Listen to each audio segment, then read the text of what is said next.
Following the Revolutionary War and right after the turn of the 19th century, a prominent couple settled into the town of Princess Anne. Littleton Dennis Teackle and his wife Elizabeth built one of the most sophisticated dwellings on the peninsula in what is now downtown Princess Anne. Yeah, they called it Teackletonia, and today it's most commonly referred to as the Teackle Mansion. But boy, if those walls could talk, what stories they would tell. As it turns out, the walls are giving us a better idea of how this Delmarva treasure once looked and stood the test of time.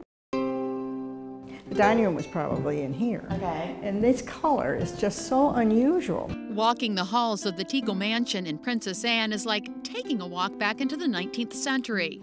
Today, the 10,000 square foot home serves as a historical centerpiece in the town. Bonnie Stone is the president of the Somerset County Historical Society. She says the original owners, L.D. and Elizabeth Teackle, both Eastern Shore natives, belong to the upper level gentry. He was really involved in a lot of things, and so Elizabeth spent a lot of time here by herself, she and her daughter. Bonnie says a lot of what they know about the Teackles they learned from letters that Elizabeth wrote to her husband while he was away. She basically ran the household and the businesses by herself when he was away.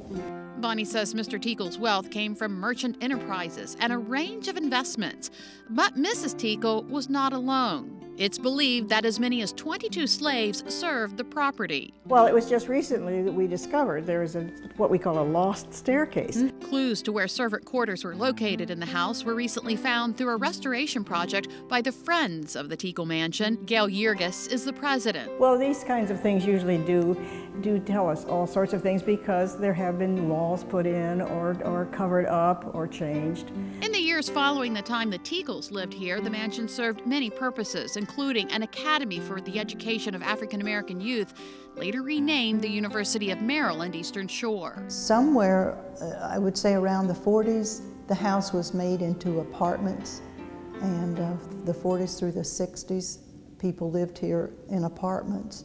In order to create those apartments, many original fixtures to the house were covered up, like the original kitchen fireplace in the south wing. But in the 60s, the first wave of restoration was initiated and more tiny treasures were discovered. The north wing it includes their bedroom, Mr. and Mrs. Teackle's bedroom, 2 dressing rooms, and which is unusual for their age, a bathroom where one could have full body immersion. I love that term. Which meant it wasn't a shower or a sponge bath. Gail says in one of Mrs. Teackle's letters, she talks about sitting in her dressing room, looking out the window to her gardens. She loved gardening. She talks about her flowers and her plantings, and she shares them with her sister down at Air Hall.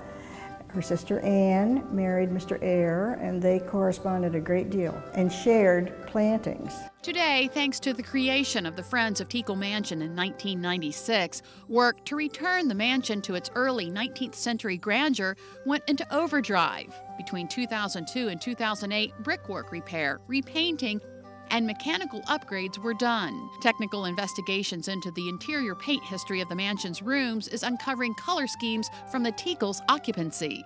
The paint analysts came in, and I don't know whether you've ever seen them work, but they look like coal miners. They have these hats with the light, and they pick, and they go back to the first paint, and then they find you the 1820 paint. As restoration continues, Teackle Mansion is open for tours, and a field trip to here has been a part of the 4th grade curriculum in Somerset County for decades. And they take on the persona of a person who was actually lived in the house or had dealings with someone in the house.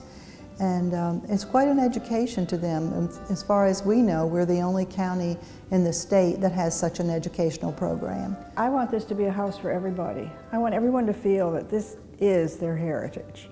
And we need to do more and more things to bring people in here. I think the 4th grade program is wonderful. Giving more people a window from the past to create more windows to the future.